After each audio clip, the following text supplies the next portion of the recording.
আমাদের নবদ্বীপের সমাজ বাড়িতে সিদ্ধ বাবাজের আশ্রমে বৈকালিক সময়ে ভাগবত পাঠ হয়। ইদানিং একটা কুকুর এসে সবার মাঝখানে বসে। আজ না হয় কুকুরের ভিতরে অনেক মর্যাদা, মানুষ আদর করে ঘরে নিয়ে বিছানায় নিয়ে রাখে, কত কি যত্ন করে রাখে, কিন্তু আজ থেকে 50-100 বছর আগে কুকুরের স্পর্শ লাগলে মানুষের স্নান করতে হতো। এত নিকৃষ্ট প্রজাতির ভাত প্রাণী, এত নিকৃষ্ট তাদের আহার্যের জন্য সবাই দুচ্ছাই করে যে কুকুর ভাগবত আসনে আসে, মানায় নাকি? গুরু মহারাজকে বলেন, মহারাজ কুকুরটি আসতে দেন কেন? ভাবনা করে বললেন, ওকে আসতে দেই কেন? বললেন, ও কিছুকাল আগে এক মহৎ সাধুই ছিল, একটু অপরাধের জন্য তার এই জন্মটা প্রাপ্ত হয়েছে বটে, স্বভাবটা তার আসল হয়নি। নিকৃষ্ট বলে জন্ম পেয়েও তার যে উৎকৃষ্ট মনোবৃত্তি সাধু সঙ্গ, এই অনুভবটা তার এখনো হৃদয়ে বলবৎ আছে। ওকে শুনতে দে, অপরাধ স্খালন হত্যায়। ওরা আর কেউ কিছু বলে না, প্রত্যেকদিন প্রসাদ দেয়, চলে যায়। আজ আসছে, সবাই প্রসাদ পাওয়া হয়ে গেল, চলে গেল। কুকুরটি ফ্যাল ফ্যাল করে না গুরু মহারাজের দিকে তাকিয়ে আছে। একটু প্রসাদ নিয়ে গুরু মহারাজের কাছ, গুরু মহারাজ হাতে প্রসাদ নেব, কি রে তুই প্রসাদ পাবি না, সবাই চলে গেল, তুই এখনো আছিস কেন? এই বলে যেমনি মাথায় হাত দিয়েছে, মাথা টিটুস করে পড়ে গেল। মানে ভাগবতীয় কথা শুনতে শুনতে কখন যে ওর দেহ থেকে প্রাণটা চলে গেছে কেউ জানেই না। ওকে বুকে জড়িয়ে ধরে হাউমাউ করে কাটছেন গুরু মহারাজ। কেন কাটবে কেন? অনুভবটা হলো, ওরে তোর আজ যে দশা প্রাপ্ত হলো, ভাগবতীয় কথা শুনতে শুনতে প্রাণ চলে গেল, জানি না সেই সৌভাগ্য আমার ভাগ্যে হবে কিনা। আমার কবে কৃষ্ণ নামের সাথে প্রাণ চলে যাবে, তবে হবে।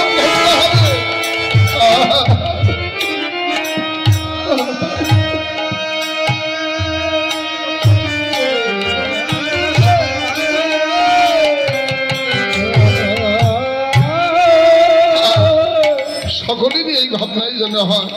কি ভাবনা? আর যাই হোক, যেন প্রাণ যাওয়ার কালে যেন তার নামটা স্মরণ থাকে। তার নাম স্মরণ করতে করতে যদি কারো মরণ হয়, উদ্ধার না হলেও পরবর্তীতে সে পরম বৈষ্ণব ঘরে জন্ম হবেই হবে। সেখান থেকে আবার ভজন কৌশল। গীতাতে ভগবান বললেন না, অর্জুন বললেন, কোন যোগযুক্ত ব্যক্তি যদি যোগভ্রষ্ট হয়ে যায়, ছিন্ন মেঘের মতো কি সে বিচ্ছিন্ন হয়ে যায় না? বললেন না, যোগভ্রষ্ট ব্যক্তি পরবর্তীতে সে মহাধনীর ঘরে জন্মগ্রহণ করবে। শুধু ধনীর ঘরে নয়, সেখান থেকে ভজন ক্রিয়ার দ্বারা আবার আমা প্রাপ্ত হবে।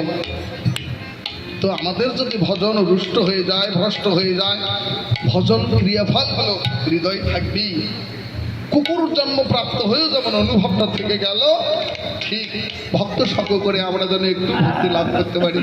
এই প্রেম ভক্তি জগতে দেবার জন্য বাহু তুলি গোড়াচাঁদ করে হরিধ্বনি, আর বাহু তুলি গোড়াচাঁদ করে হরিধ্বনি। হরি নামের ধ্বনি উঠিল রে, নামের ধ্বনি উঠিল রে, হরি বল হরি বলে নামের ধ্বনি উঠিল রে, হরি বল হরি বলে নামের ধ্বনি উঠিল রে, হরি বলে জগৎ করবে বলে, হরি বলে ধনী করবে বলে, হরি বলে ধনী উঠিল রে। বাহু তুলি গোড়াচাঁদ করে হরির ধ্বনি, আনন্দেরই ভর ভেল নদী আর আনন্দেরই ভর ভেল নদী আর মনে হলো রে, হলো রে, হলো রে, হলো রে, নদী আর মনি যারা তারা বিভোর হলো রে, নদী আর মনি যারা তারা বিভোর হলো রে। আনন্দে বিভোর হলো নদী আর রমণী। মহাপ্রভুর সংকীর্তন কালে কি কোনো পুরুষ ভক্ত ছিল না নাকি? শুধু রমণী ছিল। রমণী মানে নারী, মায়েদের কথা বলা হয়। রমণ রমণী, তরুণ তরুণী, কিশোর কিশোরী। তো এই রমণী মানে নারী, কিন্তু ব্যাকরণের অনেক তাৎপর্যগত অর্থ থাকে। তো রম ধাতু থেকে রমণী শব্দটি বাংলায় এসেছে। রম শব্দের অর্থ হলো আনন্দ। আনন্দ শব্দের থেকেই এই রমন, রম শব্দ থেকেই রমণী, অর্থাৎ কৃষ্ণ কথা শুনতে শুনতে বা গৌর ভক্ত সঙ্গ করতে করতে, গৌরের বদনে হরি নামের ধ্বনি শুনতে শুনতে যাদেরই অন্তরে প্রেমানন্দের উদয় হয়ে গেছে, তারা কি বালক, কি বৃদ্ধ, কি যুবক, কি নারী, যাই হোক না কেন, বৈষ্ণব কবি তাদের কথা বললেন। তারা যারা গৌর প্রেম সাগরে, ভাবসাগরে ডুবে গেছে, তাদের কথা বললেন। তারা বালক হোক, বৃদ্ধ হোক, তারা ভাবরমণী হয়ে যায় রে, ভাবরমণী হয়ে যায়, ভাবরমণী হয়ে যায় রে, ভাবরমণী হয়ে যায় রে, শুনে হরি নামের ধ্বনি, ভাবরমণী শুনে হরি নামের ধ্বনি, ভাবরমণী হয়ে যায় রে, শুনে হরি নামের ধ্বনি, লোকে মাঝে হয় রমণী, শুনে হরি নামের ধ্বনি, শুনে হরি নামের ধ্বনি, ভাবরমণী হয়ে যায় রে। আনন্দে বিভোর ভেল নদী আর মনি, আনন্দে বিভোর ভেল নদী আর মনি, সাগর বদরুণ বস্ত্র শ্রীমা সিন্ধু ভয় বজ পতিতানাং পাবনে ভয় বৈষ্ণব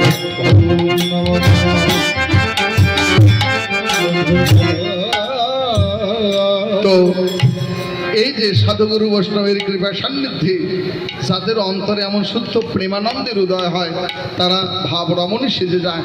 তারা আকারে স্বভাবে নারী হোক, পুরুষ হোক, বালক হোক, বৃদ্ধ হোক, বাসুদেব ঘোষে কাহে মনের হরিষে, বাসুদেব ঘোষে কাহে মনের হরিষে, গোষ্ঠ লীলা গোড়া চাঁদ করিলা প্রকাশে, গোষ্ঠ লীলা গোড়া চাঁদ করিলা প্রকাশে, নইলে প্রকাশ হত না, প্রকাশ হত না, নইলে প্রকাশ হত না, প্রকাশ হত না, যদি গৌর না হইত প্রকাশ হত না, যদি গৌর না হইত প্রকাশ হত না, যদি গৌর না রাধা কৃষ্ণের নিত্য, যদি গৌর না ওহে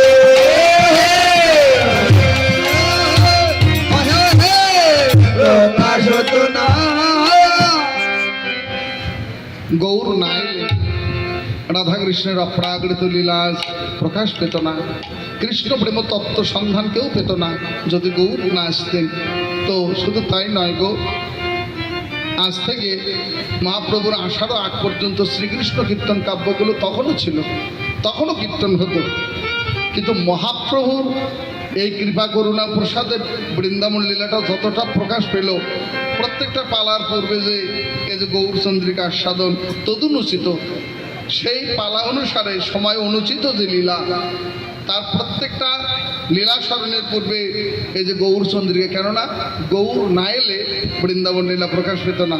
আবার যদি আমার প্রেম ভক্তির মহোদয় নরোত্তম ঠাকুর মহাশয় যদি না আসতেন, তাহলে এই বৃন্দাবন লীলার আগে গৌরকে সংযোজন করা যেত না।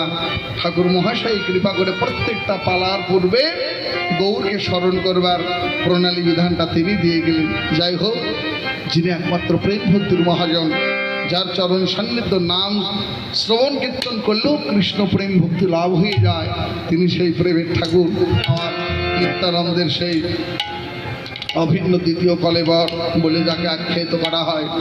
যাই হোক, আমরা প্রত্যেক সাধুগুরু বৈষ্ণবের চরণ বক্ষে ধারণ করে প্রণাম করে আমরা বৃন্দাবন লীলা আস্বাদন করব। মনসা কল্পতরুভস্ত ভয় বচন পতিতানাং পাবনেভ্যো বৈষ্ণবেভ্যো নমঃ।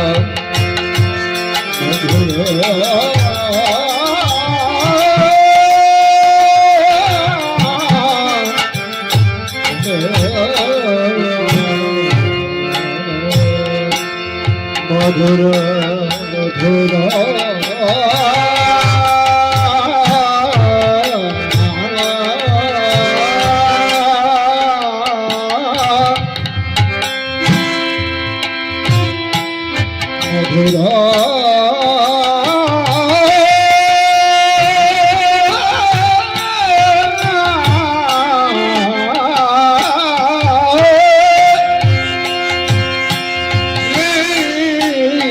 সিদ্ধ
Thank you.